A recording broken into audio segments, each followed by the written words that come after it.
आज हम 30 अप्रैल 2022 को जो हमारे धानक समाज के बहुत क्रांतिकारी और चर्चित पृथ्वी बागड़ी, जिनका असली नाम है राजेंद्र कुमार बागड़ी, वो आज यहाँ विशेष करके इंटरव्यू देने आए हैं, जो कि हनुमान मंदिर, जो सोसाइटी का मंदिर है 6548 नबी करीम बाबूराम सोलंकी मार्ग पर।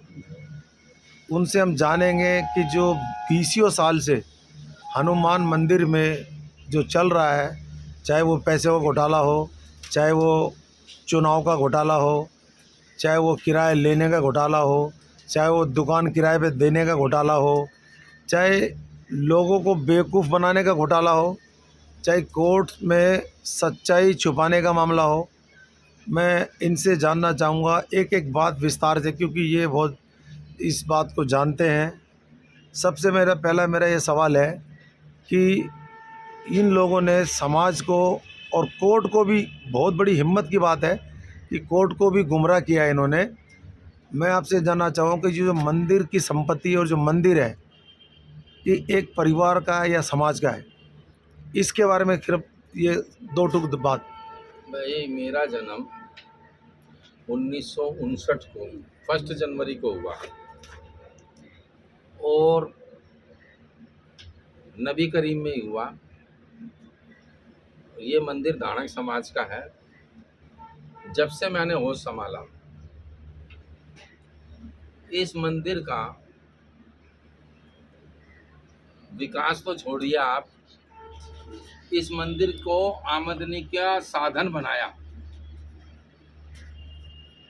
और ये जब से चला रहा, और जो अध्यक्ष साहब थे यहाँ के, वो ज़बरदस्ती बन गए, जिसकी पावर थी, पढ़े लिखे थे, वकील थे। इस मंदिर का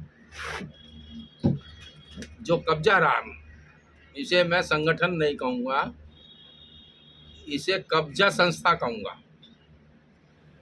क्योंकि ये लोग नबी करीम में हमारे धानक समाज के गरीब लोग होते थे। इनके संगठन का आदमी या ये लोग अपने बच्चों की तो शादी मंदिर में करते नहीं थे, पैसे वाले थे। गरीब आदमी भटकता रहता था, इनको ढूंढता रहता था। मैं आपकी बात बीच में रोक रहा हूँ। मैंने आपसे सवाल किया था, समाज का मंदिर है या एक परिवार का?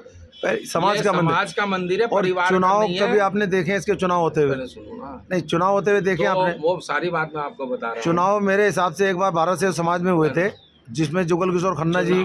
चुनाव तो क्या है जी, ये अपने परिवार में से नॉमिनेटेड कर देते हैं या अपने संगठन में से कर देते हैं, और वो शख्स होता है। नहीं, ये पावर किसने दी? मंदिर की कमाई को ये बांटकर आपस में डिस्ट्रीब्यूट कर अपना काम चला रहा है। ये इनको शक्ति पावर किसने दी कि चुनाव आपस में करा? पावर ये है कि भाई धानक समाज गरीब आदमी है, केस लड़ नहीं सकता। अच्छा, नहीं समझ रहे आप? अब जैसे झुग्गी झोपड़ी वाले हटा दिया जहांगीरपुरी से, 25-25 लाख का है जो वकील है, वो कैसे पहुंच गया वहाँ? ऐसे ही हमारे मंदिर के लिए बड़े बड़े वकील पहुंच जाते, गरीब आदमी यहाँ बैठे रहते हैं। वो बेचारे करे क्या, डर कर बैठ जाते हैं। इस मंदिर का चुनाव होना चाहिए नए सिरे से। और सबसे बड़ी बात यह है, चुनाव से पहले इस मंदिर का जो रुपया है, उसका एक एक हिसाब समाज को देना चाहिए। आपकी जानकारी में है कि 2018-19 को 30 यारी कोर्ट के जज साहब ने शिव नारायण खनगवाल से हिसाब किताब मांगा पिछले 10 साल का।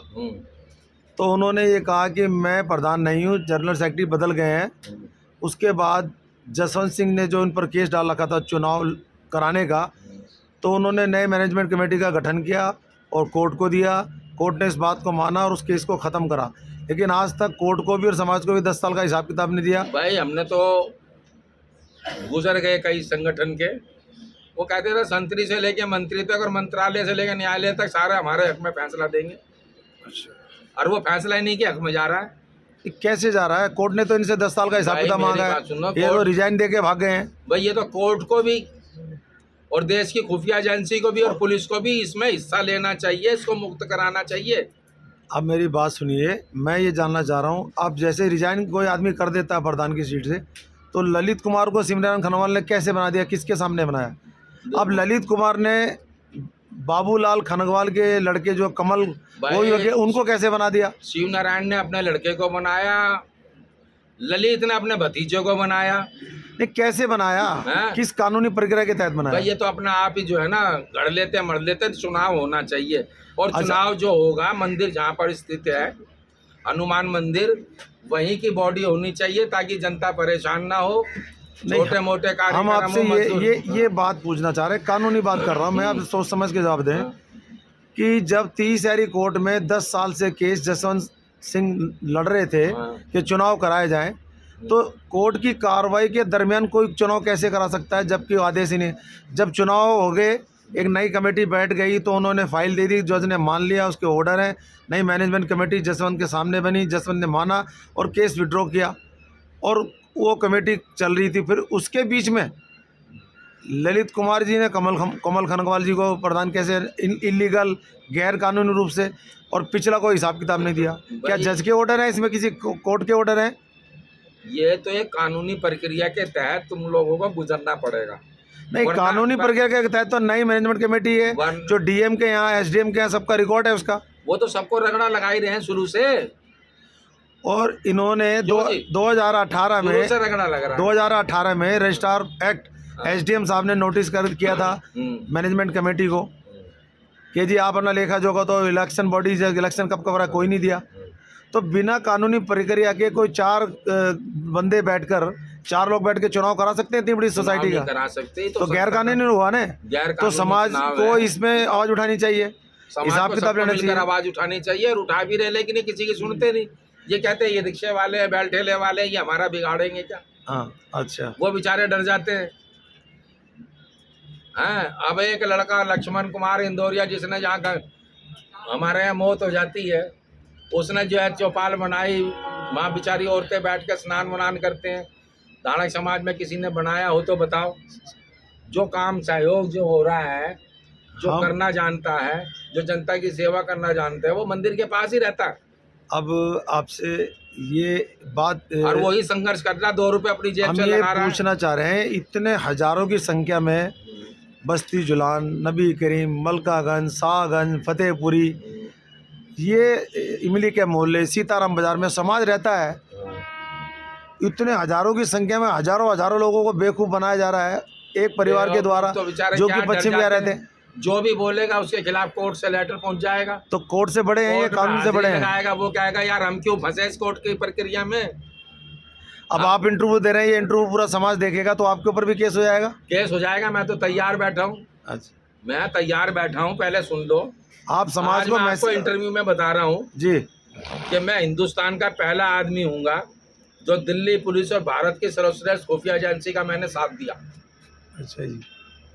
नहीं, मैं सिर्फ हनुमान मंदिर की बात, मैं हनुमान मंदिर की बात, मेरे बारे में मैं सिर्फ हनुमान मंदिर की बात करना चाह रहा हूँ आपसे। तो हनुमान मंदिर में मुझे नोटिस दे दे, मैं पहुंच जाऊंगा। हनुमान मंदिर आपका है, समाज का है, धाड़क समाज का हूँ। हमारे मंदिर को आजाद करो, नहीं कौन चुनाव कराओ। ये तो आप जैसे लोग ही आजाद कराएंगे। कोर्ट ने कहा है, तुम कोर्ट की अवमानना क्यों कर रहे हो भाई? कोर्ट ने कहा हिसाब दो, हिसाब देते नहीं है। ये तो आप समाज है, समाज ही डिमांड करेगा, पंचायत बिठाइए, सोसाइटी समाज की धरोहर है। यहाँ के मिलके सब बैठो, हम भी आ जाएंगे। तो समाज से बड़ा कोई है क्या? समाज से बड़ा कोई नहीं है, लेकिन समाज को अगर कोई बात मानता ठीक है, नहीं तो दूसरा हिसाब भी उनको समझाने का। तो कोर्ट बैठा है, कोर्ट के सामने, कोर्ट का रास्ता जाना ही नहीं है। कोर्ट ने तो फैसला आपके फेवर में दे रखा है।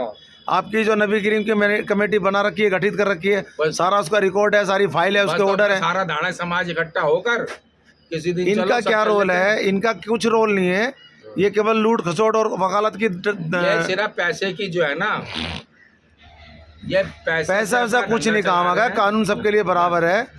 हाँ, आप ये समाज को संदेश दें कि इनसे डरने की जरूरत नहीं है। नहीं, इससे कोई, मैं नहीं डर रहा यार, मैं बैठा हूँ। हाँ, तो आप कोई अगर ये कुछ है तो अगर देखो सुनो, हम ये कहना चाह रहे हैं आपसे, आपका किसी को तो कदम उठाना पड़ेगा। आपका जो इंटरव्यू लिया जा रहा है, हम ये पूछना चाह रहे हैं, अगर दूसरे पक्ष के पास कुछ है, कुछ कागजात है, मालिकाना हक है, कोर्ट के ऑर्डर, तो दिखाएं, व्हाट्सएप पे डालें, फेसबुक पे डालें, वायरल करें, समाज को दिखाएं। सबसे बड़ी बात है, जज ने कहा कि तुम अपना दिखाओ भाई अपना वो तो भाई ऑर्डर खाता है, वगैरह। सारे सबके फेसबुक पे जज का चल रहा कहना है। नहीं मान रहे, समाज के जो 150 आदमी इकट्ठे करके अपना वकील देखिए, करके पहुंचो। सबको डॉक्यूमेंट मंदिर नई कमेटी के डॉक्यूमेंट सबको व्हाट्सएप पे भेजे हुए हैं। हाँ इनके पास है, ये क्यों नहीं भेज रहे?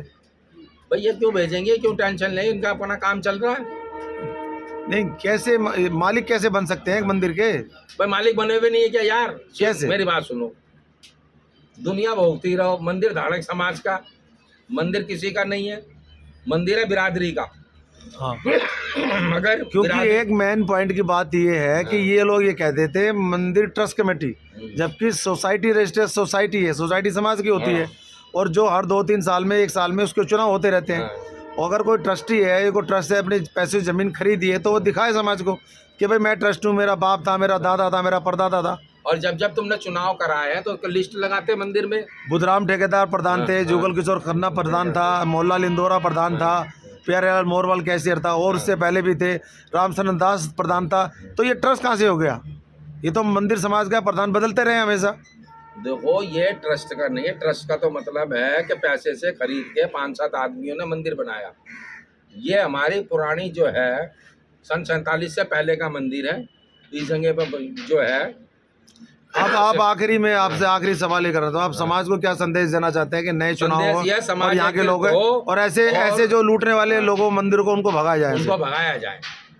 ये जो है स्पष्ट रूप से लूट है, ना कोई हिसाब है, ना कोई किताब है। इस मंदिर के किराए भाड़े से समाज का क्या भला करा, अपना हिसाब दिखाओ। अभी सुनने में ये आ रहा है कि इन्होंने कई लाखों रुपए देके नंदलाल बैंड वाले को, विनोद कुमार को दुकान दी है, उसकी जांच कराओ। उसका एग्रीमेंट गहरा है, मैंने कहा था वो भी खत्म हो गया है। तो जांच कराओ, उसकी एप्लीकेशन दो। ये तो नहीं, वो- समाज के कुछ पैसे वाले लोग, यहाँ के पढ़े लिखे लोग, पर बुद्धिजीवी लोग अपने संघर्ष करो और मुकाबला करो और इनसे अपने मंदिर का कब्जा खाली कराओ, मंदिर की दुकानें खाली कराओ। क्यों जी? ये थे हमारे राजेंद्र बागड़ी, पृथ्वीराज बागड़ी, जो बागड़ी परिवार से इन्होंने अपने बेबाकी रूप से क्रांतिकारी अपने विचार रखे और समाज को संदेश दिया कि हनुमान मंदिर में सोसाइटी के, समाज के, धानक समाज के मौजूदा लोगों को आगे आकर नए सिरे से चुनाव कराना चाहिए। क्योंकि अब ये जो वकालत कर रहे हैं लोग, इनका कोई परिवार का कुछ लेना देना नहीं है, ना मंदिर में कुछ हैं। ये जो भी कुछ करते हैं गैर कानूनी रूप से करते हैं, समाज के विरोध करते हैं, समाज की मर्जी के खिलाफ करते हैं, समाज को डराते हैं, धमकाते हैं, समाज के खिलाफ झूठे मुकदमे लगाते हैं। आज बहुत ही सुंदर इंटरव्यू दिया पृथ्वीराज बागड़ी से। अब अगली सीरीज़ में कोई और शख्सियत होगी। आज का इंटरव्यू यही समाप्त होता है।